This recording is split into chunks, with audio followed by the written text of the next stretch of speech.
এখানে কোনো চাঁদাবাজি চলবে না, হস্তানি চলবে না। 24 ঘন্টা সময় দিলাম প্রশাসনকে।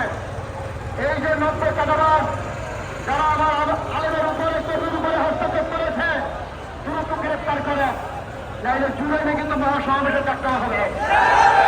সারা ঢাকা থেকে লোক জুলাইনে চলে আসবে, এরা আপনাদের পক্ষে নিয়ন্ত্রণ করা তখন সম্ভব হবে না। চাঁদাবাজদেরকে ঢাকা থেকে ছাড় করে দেওয়া হবে।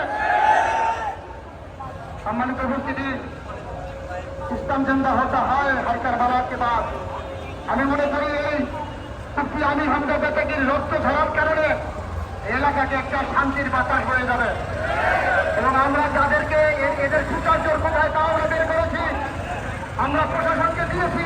কারা দিনের পর দিন চাঁদাবাজি করে যাচ্ছে, দখলদারি করে যাচ্ছে, অন্যায় করে যাচ্ছে, ছিনতাই করে যাচ্ছে, এরা কারা? এদেরকে খুঁজে বের করা হোক।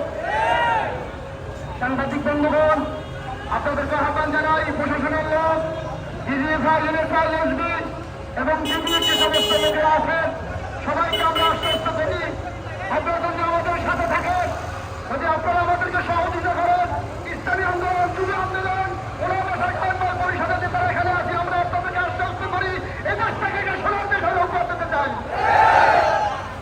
আপনারা আমাদের সহযোগিতা করেন।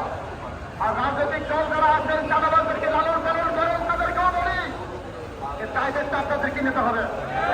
জাতির সামনে তাদের মুখোমুখি দেওয়া হবে। এই চাঁদাবাজদের ঠিকানা কোথায় জাতি জানতে চায়।